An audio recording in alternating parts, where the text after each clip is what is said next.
Welcome to Sleepless Readings. Tonight we'll be reading a tale called Pray, Texas. My work takes me all over, but the strangest place I have ever been is a little town called Pray, Texas.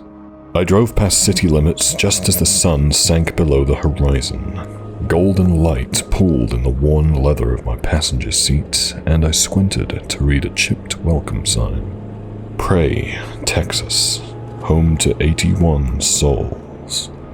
I shook my head. Folks in these small towns were always so sanctimonious. People were souls, everyone wished each other a blessed day, and the radio played only breathless preaching. As if on cue, the country music jangling from my car radio faded to static, then resolved into a familiar intonation that promised fire and brimstone to those who sinned against God. I turned the volume off. It took only a moment to reach what the locals would no doubt refer to as downtown, a row of perhaps 5 storefronts, at least one of which seemed permanently closed. I pulled to a stop in front of what looked to be a bar and climbed down from my truck. Heads turned as I walked in. A handful of people, mostly older men, glared at me from chipping tables placed randomly throughout the small room. Though I couldn't make out their expressions in the bar's dim light, I imagined that they all wore some variation of a John Wayne scowl. Indifferent, I settled into one of the empty stools at the dark wood bar and raised a hand. After a few moments, the bartender, an older gentleman with more hair on his weathered face than his head, ambled over, and without looking me in the eye, said, "What'll it be?" "Whiskey for me." Wordlessly, he pulled a brown bottle from behind the bar. It had a generic brand name of the sort meant to be glossed over, something like Kentucky Jim or Old Dale. The aging bartender poured a measure of the stuff into a dirty glass, then dropped it in front of me without mentioning the price. "What do I owe you?" I asked from beneath an arched eyebrow. "$5. He responded in a reedy tone that didn't match his gruff exterior. I fished $6 in ones from my wallet and slapped them onto the dark wood. "What's your name, pal?" I asked. "Joe," he responded, making a show of polishing a dirty glass with the rag over his shoulder. "Hey there, Joe. My friends call me Bub." "Bub," he repeated my name and raised his eyebrows. "That short for something?" "Sure is," I told him. "Just like Joe is short for Joseph." He didn't respond, so I continued. "Joseph, do you have any sense of where a man might find a bed around these parts?" "I suppose you could try Miss Mary's down the road." His expression turned sour. "How long you planning to stay, Bub?" "Thanks for the whiskey, Joseph." I slugged what remained in the glass and stood from my stool. Several pairs of eyes followed me out the door. As I left, I heard a deep voice say, "Have a blessed day," and I grinned. Miss Mary's was indeed just down the road, as the bartender had indicated. It was even marked with a sign reading Miss Mary's in a curly-Q font that reminded me a bit of the Live, Laugh, Love signs that hung in too many kitchens the world over. I parked in a small dirt lot and took a moment to marvel at the crumbling mansion. Then I knocked on the door. A deep woof sounded from inside, but otherwise, all remained still. I waited a few moments, then knocked again. Just as I turned to walk back to my pickup, though, the door creaked open, and an impossibly wrinkled head poked out. "You must be Miss Mary," I smiled. "I hear you're the lady to come to around these parts for a place to stay." "Well, then you heard right, Bub." She grinned toothily and opened the door. I thought it rude to ask how she knew my name, but I'd be lying if I said it didn't set me on edge a bit. My worries were quickly forgotten, though, as Miss Mary ushered me inside and commenced fussing over me in the way women of her generation were taught was proper. "We'll get you settled in upstairs, and then whenever you're ready, you come on down for dinner." She smiled wider. and her sharp blue eyes all but disappeared into the folds of her skin. The old woman showed me to my room, and I settled in, just as she'd asked.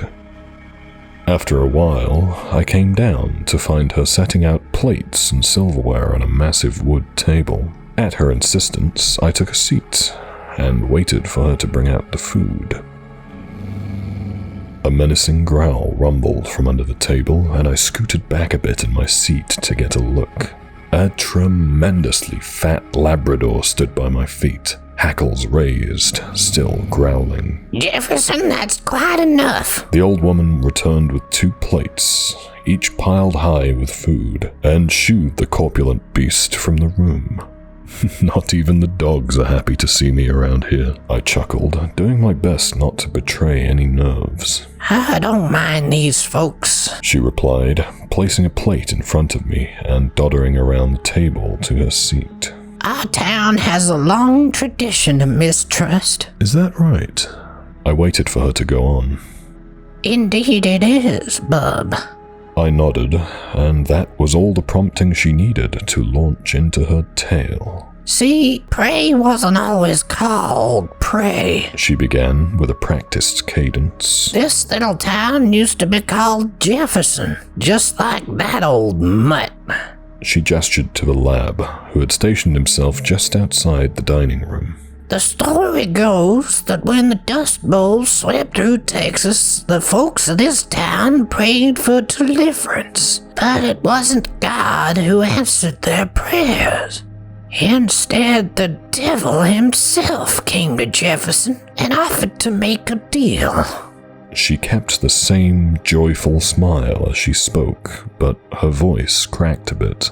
Do you know what that deal was, bub? I'm sure I don't, Miss Mary, I lied. The people of Jefferson promised the devil the souls of their offspring if he would deliver the town from ruin. And the old devil agreed. He promised that the very next day the townsfolk would know prosperity like they'd never seen. But he also promised that he would be back in 81 years. 1 year for every soul he spared that day, and he would take the souls of anyone he found left in town. She let the final word trail off into what she no doubt imagined to be a spooky whisper. Well, that's quite a story. I laughed. Did the devil make good on his promise? Well, if the story is true, he certainly made good on the first part. She smiled and gestured vaguely to the crumbling mansion around her. On my 9th birthday, the day after folks say the old devil came to town, the people of Jefferson struck oil, and a great many of us have indeed prospered. I smiled. So, why did they change the name of the town, then? She nodded. Well, like I said, the devil made good on that first part of his deal, but ever since, we've been praying that he don't make good on the second part. So, we named the town Prey. And that's why folks around here tend not to trust strangers. They think there's a chance that anyone who comes through town is the devil back to take his due. Well, how about that? I laughed again, and the dog whined from the hallway. Every town has its stories. Her smile faded a bit. I suppose the people around here just take ours a bit more seriously than most. She eyed my plate disapprovingly. Bub, you haven't touched your plate. I ignored the old woman and stood. From the hall, I heard the dog's labored breathing as it struggled to skitter away. Miss Mary, if you don't mind my asking, how old are you? I walked over and placed my hands on her ancient, stooped shoulders. Funny you should ask, bub. She sighed. But you know that I'm 90 years old, don't you? It's been a long time, Mary, I answered. Happy birthday. I took the old woman's soul first. The rest of the townsfolk put up a bit more of a fight than she did, but when the sun came up, Prey wasn't much more than a pile of ashes. Just another dead Texas town where the well ran dry. My work takes me all over, but the strangest place I have ever been is a little town called Prey, Texas. See, Prey is the only place they were expecting me. Thank you for listening. That was Prey, Texas. Don't forget to like the video, it does help to boost the channel. There's new stories every Sunday. Not to mention the shorts on Tuesdays and Thursdays. So subscribe. And ring the bell. Thanks, guys. And, as always, stay sleepless.